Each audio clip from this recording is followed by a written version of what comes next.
Olá, você vai ver nesta edição do Câmara Rio Notícias. No Dia do Professor, o Tribunal Regional do Trabalho decide sobre o retorno das aulas presenciais. Sociedade Brasileira de Oncologia diz que pacientes estão interrompendo o tratamento contra o câncer por causa da pandemia do novo coronavírus. Aqueles pacientes que tiveram o seu tratamento impactado precisam retomar sob risco de aumento de morbidade e de mortalidade. Câmara Rio Notícias completa 800 edições. O nosso desafio vai ficar muito maior, porque a gente tem uma responsabilidade muito maior, porque estamos 24 horas no ar, tendo que levar informação não só do Legislativo, como da cidade também. A ideia é que o CRN, que tem uma edição que agora está à meia-noite, ele passe a ter 2 edições durante o dia e, de preferência, ao vivo. Não saia daí, a gente volta já. Eu sou Roberto Calil, médico, e tenho um recado para você. A saúde é o nosso bem mais precioso e a democracia vem logo em seguida. Neste ano, teremos eleições para prefeito e vereador. Sua missão é votar com segurança. O primeiro turno será no dia 15 de novembro e o segundo turno no dia 29 de novembro. Você pode votar das 7 da manhã às 5 da tarde. Deixe o período das 7 às 10 para as pessoas com mais de 60 anos. Confirme seu local de votação e leve anotados os números dos candidatos. Use a máscara o tempo todo e leve sua caneta. Na sessão, limpe as mãos com álcool em gel e evite contato físico. Se estiver com febre no dia ou tiver tido Covid nos 14 dias antes da eleição, fique em casa. A Justiça Eleitoral adotou todos os cuidados possíveis. Faça a sua parte. A gente começa essa edição do Câmara Rio Notícias falando sobre o Dia do Professor. O governo do estado anunciou o fim do ano letivo nas escolas para o dia 22 de dezembro. As aulas presenciais estão previstas para começar no dia 19, mas os professores decidiram permanecer em greve. O cenário pode mudar após uma audiência agendada para hoje à tarde, no Tribunal Regional do Trabalho. O Sindicato dos Professores do município do Rio de Janeiro e região vem travando uma queda de braço entre a categoria e os donos das escolas particulares. No próximo dia 15 de outubro, quando se comemora o Dia do Mestre, haverá uma audiência no Tribunal Regional do Trabalho para apreciar a ação do Simpro Rio contra a volta às aulas presenciais. A gente não está tendo muito o que comemorar justamente porque também não está se respeitando a ciência. Quando a justiça vai ao encontro do que a sociedade quer, e que foi o que aconteceu até dados momentos em que a justiça estava dando liminar, suspendendo as aulas, levando em consideração os índices elevados de contaminação, a não apresentação de nenhum estudo que viesse e demonstrasse a prudência de um retorno das atividades presenciais nas escolas, a justiça estava indo ao encontro do que a maioria dos pais e da comunidade escolar está dizendo: olha, não vou retornar com meu filho à escola, pois não tem segurança. Hoje as escolas estão abrindo com pouquíssimas crianças, pouquíssimos alunos e já com situações de contaminação de crianças e de professores. Então a gente espera que amanhã a Justiça reafirme o seu posicionamento e definir que não há condição de trabalho, porque como é na Justiça do Trabalho, a gente está evidenciando isso. É uma questão de condição de trabalho, sanitária. Não só para nós, mas para com aqueles que executamos o nosso trabalho, que são os alunos e a própria comunidade escolar. Então, é uma segurança de trabalho para todos. Para sábado, dia 17, está convocada a Assembleia Virtual Unificada, que deverá discutir sobre a continuidade da greve e as condições de trabalho de professores e demais profissionais de educação. Desde o dia 4 de julho, nós já definimos que não retornaríamos às atividades presenciais enquanto não tivesse uma sinalização positiva de institutos de sanitários de saúde, tais como a Fundação João do Cruz, o FRJ, que definissem isso. Então, nós já entramos, desde o dia 4 de julho, em greve das aulas presenciais pela vida. Mas continuamos com as nossas aulas remotas de lá até agora, né? Continuamos assim, com um trabalho triplicado, porque as aulas remotas elas dão um trabalho triplicado ao professor. Os professores querem retornar, porque o trabalho deles está muito maior, só que não dá para retornar e colocar a vida em risco. A Prefeitura criou uma autodeclaração obrigatória para as escolas particulares retomarem o funcionamento presencial, que já estão autorizadas a reabrir desde 1º de outubro, mas não apresentou até agora uma previsão de retomada das aulas presenciais nas unidades escolares públicas. O município, muito espertamente, jogou no colo das escolas privadas a responsabilidade da abertura. Abre quem quiser. Eu não tenho problema nenhum que você abra, mas desde que você siga determinados protocolos. Só que esses determinados protocolos têm custo, tem muita escola que não vai abrir porque não tem condição de dinheiro para isso, para montar esses protocolos, e mesmo as que têm, tem que fazer essa autodeclaração se responsabilizando por tudo e qualquer coisa que ocorra de errado dentro da escola. A escola, nesse momento, ela está abrindo por conta e risco de tudo que vier a acontecer, porque a prefeitura ela usa essa autodeclaração para não fazer a fiscalização sanitária, que a incompetência da fiscalização sanitária não vai fazer, porque para abrir a escola novamente, a fiscalização sanitária tinha que ir em cada escola e verificar se os protocolos estão realmente sendo feitos. Está entendendo? Como ela não vai fazer isso, ela manda uma autodeclaração e se você disser para mim que tinha álcool gel e num dia não teve o álcool gel e teve esse problema, problema do dono da escola, é ele que vai ser responsabilizado, a prefeitura fica omissa nesse momento. O governo do estado, que já tinha estabelecido o recomeço do ano letivo para a próxima segunda-feira, dia 19, determinou que o encerramento das atividades em todas as modalidades de ensino fundamental e médio ocorrerá em 22 de dezembro. Diferente dos outros anos, 2020 não será dividido por bimestres, mas em um bloco único, o chamado ciclo de aprendizagem, que, em caráter excepcional, promoverá a aprovação automática dos estudantes, independentemente do desempenho e das notas. Por causa da pandemia do coronavírus, o Detran prorrogou prazos de serviços. O objetivo é evitar que as pessoas recorram às unidades. O atendimento continua apenas em casos de urgência. Um exemplo são as carteiras de habilitação vencidas após 19 de fevereiro. Continuam valendo por tempo indeterminado. Até mesmo quem não fez a transferência de propriedade será multado. Quem comprou o carro após 19 de fevereiro pode ignorar o prazo de 30 dias para registrar a mudança de proprietário.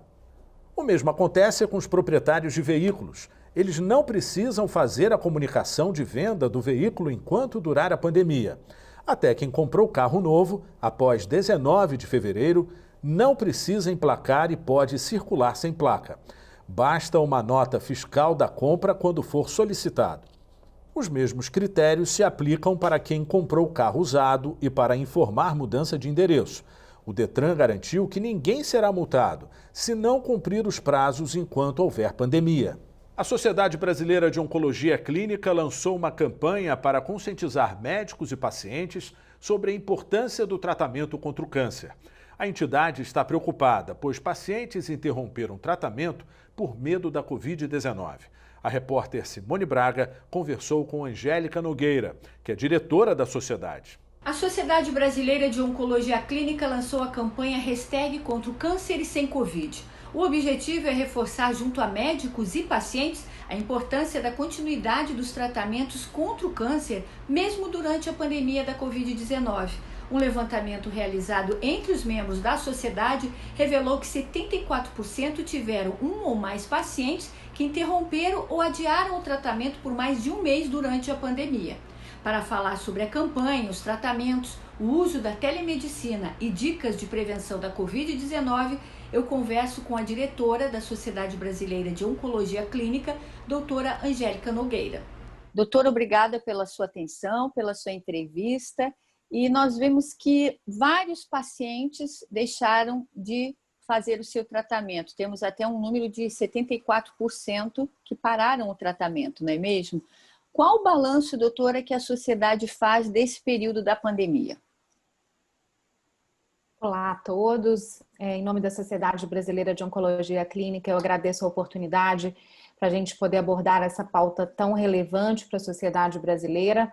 A Covid chegou de forma avassaladora e nós, de várias sociedades médicas, orientamos a população a restringir as idas aos médicos, a deixar para os procedimentos de maior urgência, de maior importância.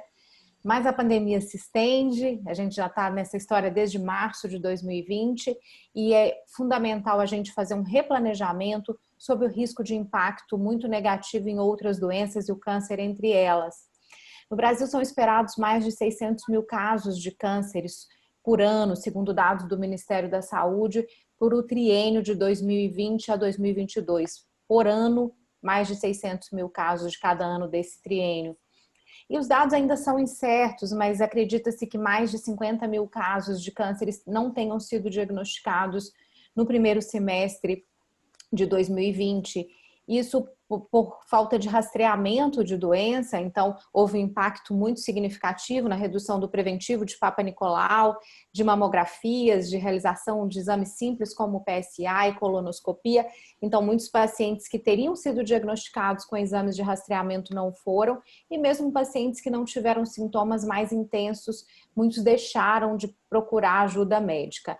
Então a gente precisa preparar para esse aumento de incidência e possivelmente de casos mais avançados, o que já é uma realidade no Brasil, doença mais avançada ao diagnóstico.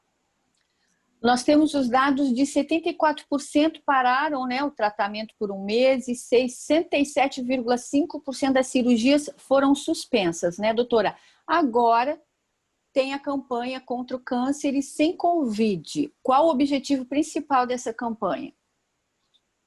Essa campanha contra o câncer e sem Covid eu acho que a gente pode fazer uma leitura como uma atitude responsável da Sociedade Brasileira de Oncologia Clínica diante desse cenário que eu expus agora, de que a gente não superou a Covid. A Covid ainda teremos que conviver por um período incerto com essa doença de alta gravidade, mas é fundamental que a gente também não deixe em um segundo plano doenças que podem que podem ser tão ou mais problemáticas para a população como o câncer. Então, ao longo dessa caminhada de março até agora, a gente aprendeu muito que a gente não pode desprezar a Covid, é uma doença que já matou mais de 130 mil brasileiros, mas que que existem medidas para a gente mitigar esse risco, né? De usar máscaras, o distanciamento, evitar as aglomerações, e isso de fato reduz a chance da doença. Então é possível a gente criar fluxos de segurança para que as pessoas retomem seus exames de prevenção, para que as pessoas não deixem de ir ao médico no momento de necessidade, não deixar para ir só na urgência, como foi orientado inicialmente. Então a campanha contra o câncer e sem Covid é um alerta de que a gente vai ter que conviver com isso por um tempo e que a gente precisa retomar as atividades de prevenção e rastreamento, e ainda mais importante, aqueles pacientes que tiveram o seu tratamento impactado precisam retomar sob risco de aumento de morbidade e de mortalidade. O primeiro passo dessa campanha foi um levantamento, esse levantamento com esses números que você acabou de nos trazer. Foi uma pergunta direcionada para os oncologistas clínicos, membros da Sociedade Brasileira de Oncologia Clínica, de qual teria sido o impacto da Covid no tratamento de seus pacientes. E esse número é impressionante, né? Então, mais de 75% dos respondedores falaram que seus pacientes tiveram seus tratamentos afetados, interrompidos, adiados ou adaptados pela Covid, o que é um número bastante significativo diante de uma doença que ninguém trata sem precisão, né? E que todo passo é essencial para se aproximar da cura. E você vai assistir no próximo bloco. O jornal Câmara Rio Notícias completa 800 edições.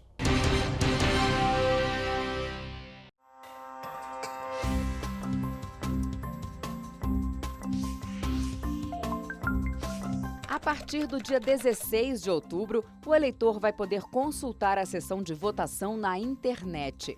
A informação vai estar disponível nas páginas do Tribunal Superior Eleitoral e do Tribunal Regional Eleitoral de onde o eleitor mora, além do aplicativo e-Título. Esses dados já devem estar, inclusive, atualizados com respectivos pedidos de transferência temporária do eleitor.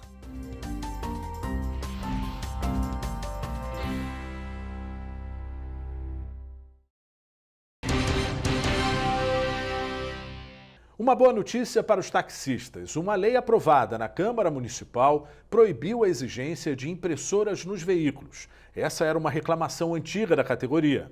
O novo texto do decreto que regula o funcionamento dos táxis do município retira a exigência do taxímetro com a impressora como meio de aferição e cobrança. A sanção do prefeito Marcelo Crivella foi publicada na edição do último dia 13 do Diário Oficial. O projeto de lei complementar foi aprovado pela Câmara do Rio em setembro. O objetivo da medida, segundo os vereadores, é reduzir os gastos com a manutenção e dar mais igualdade a taxistas e motoristas de aplicativo que não têm a exigência de instalação desse equipamento. Para o Emerson, o fim da exigência vai representar economia para os taxistas. Isso aí foi um passo que nós conquistamos, porque menos uma despesa, né? E menos uma manutenção. Porque a impressora é muito sensível, entendeu? E algumas vira e mexe estavam quebrando aí e é um gasto. No carro do Luiz, o equipamento já andava quase esquecido. Eu achei que foi uma boa, porque menos custo e aquele recibo ali não servia para nada, só serve para a gente, só para as empresas e poucas empresas. Então para a casa do taxista foi bom. O governo do estado lançou ferramenta para ampliar o acesso ao auxílio emergencial da cultura, previsto na Lei Aldir Blanc. O aplicativo gov.br está disponível nos sistemas Android e iOS. Esse auxílio é específico aos artistas e agentes de cultura. Pode se inscrever quem tem renda salarial total de até 3 salários mínimos. O pedido deve ser feito até o dia 19 de outubro. Até o momento, mais de 5 mil pessoas já fizeram cadastro.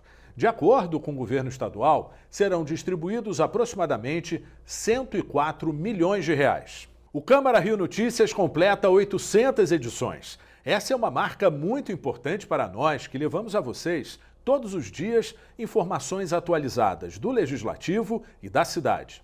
O ano era 2017. Vereadores eleitos tinham acabado de iniciar a atual legislatura. Para dar maior visibilidade às ações parlamentares, a Rio TV Câmara criava um jornal diário dedicando mais espaço na programação ao trabalho no Palácio Pedro Ernesto. Nascia aí o Câmara Rio Notícias.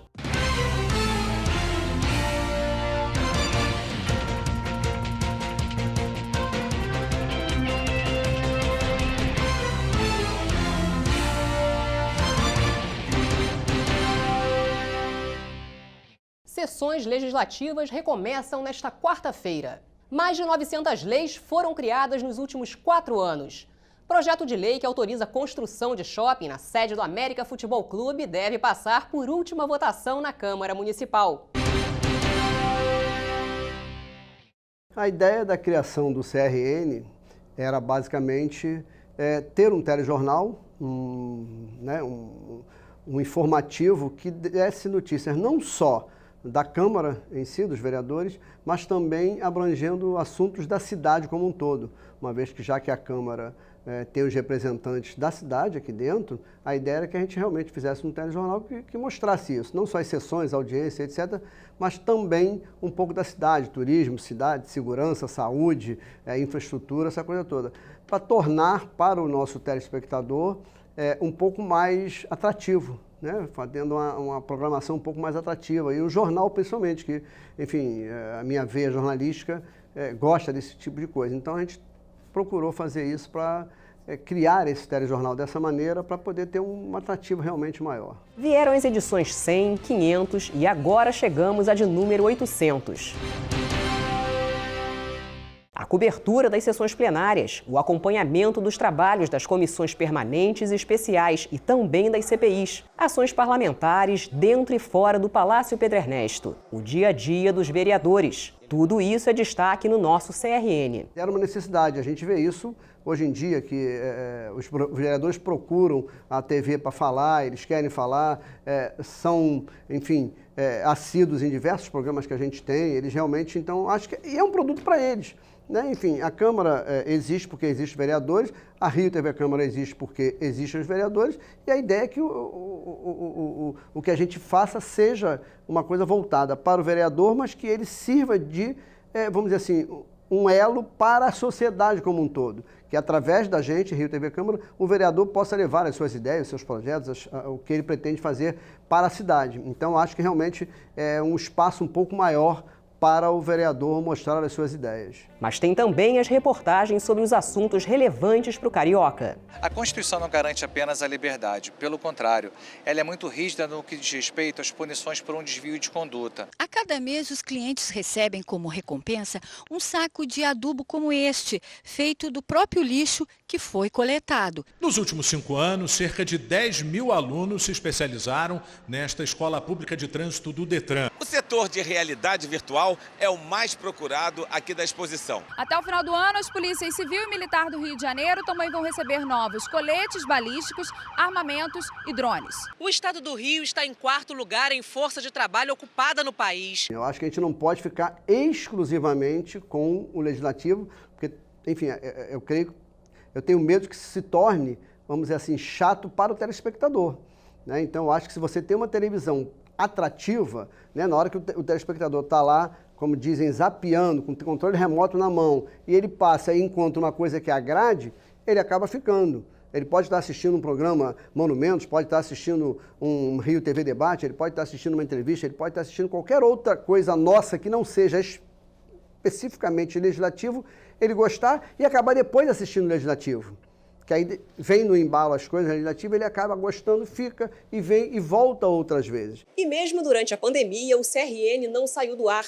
Só ganhou uma versão diferente. As entrevistas começaram a ser feitas em casa, pela internet. Entrava em cena o boletim #CRN em Casa. As atividades na rua e na redação foram substituídas pelo trabalho remoto. Sempre alerta, ainda mais nesse período de pandemia. Os escoteiros do Brasil vêm realizando campanhas desde março, quando começou o período de isolamento social. Não chega a ser alto em relação aos tempos que nós iniciamos. Quer dizer, houve muita retração nessa questão de balão. A questão ambiental hoje é muito importante. O governo federal resolveu juntar todos os seus órgãos para não sair cada ministério, cada secretaria fazendo alguma coisa. A gente juntou tudo, sentou todo mundo junto para trabalhar de uma forma única. A amizade nada mais é isso, né, do que uma rede de apoio que nós temos para compartilhar a vida. A pandemia chegou e mudou o mundo inteiro, né? Ainda estamos vivendo essas mudanças, não sabemos quando é que elas vão efetivamente terminar. Então, como todo mundo mudou, a gente também teve que mudar, teve que se adequar, teve que se reinventar para que continuasse levando informação à sociedade. E, enfim, as pessoas estavam em casa, né? Os profissionais e todos, por conta do distanciamento, estávamos todos em casa e a gente começou a conversar para ter ideias de o que faria nesse momento, porque a gente precisaria continuar levando as informações. E aí, todo mundo trabalhando em casa, home office, decidiu-se que manteríamos o CRN, só que em forma de boletim, e a gente botou, aproveitando essa onda de redes sociais e tudo, hashtag. Então ficou o boletim CRN #em casa, feito pelos profissionais que estavam em casa, todos os profissionais da casa trabalhando de suas residências, enfim, as salas e escritórios viraram estúdio para poder entrevistar, as pessoas utilizando esses diversos aplicativos que tem aí de entrevista, e foi uma forma da gente continuar levando informação diária para os telespectadores. Foi realmente uma prova de fogo para todo mundo, todos tiveram que se reinventar. A própria coisa de equipamentos, isso tudo trabalhando remotamente, as pessoas de casa mexendo no equipamento que estava aqui na TV. Então isso foi uma prova de fogo para todo mundo, mas eu acho que o resultado foi muito bom. E foi assim até o início de agosto, quando a produção do Câmara Rio Notícias passou a ser híbrida. A apresentação do CRN retornou ao estúdio. Repórteres voltaram às ruas, obedecendo às normas de segurança, que incluem o uso de máscaras. Mas algumas entrevistas continuam a ser feitas pela internet. Desde o dia 6 de maio, a programação da Rio TV Câmara passou a ser transmitida na TV aberta. Além do canal 12 da NET e do nosso canal no YouTube, o CRN pode ser visto no canal digital 10.3 a partir de meia-noite. E para o futuro, os planos incluem uma mudança de horário do CRN e uma nova edição, aumentando o espaço na programação do noticiário legislativo. O nosso desafio vai ficar muito maior, porque a gente tem uma responsabilidade muito maior, porque estamos 24 horas no ar, tendo que levar informação não só do Legislativo, como da cidade também. A ideia é que o CRN, que tem uma edição que agora está à meia-noite, ele passe a ter 2 edições durante o dia e, de preferência, ao vivo. A ideia é que a gente faça o CRN logo após acabar a sessão aqui na Câmara, a gente já entre de lá com o repórter chamando, enfim, a pessoa já chame de lá ao vivo e depois dê continuidade do estúdio com o resto das matérias. É um desafio, é uma coisa realmente nova, essa das 24 horas, e a gente está, enfim, preparado, pronto e ansioso para que isso possa ser feito logo.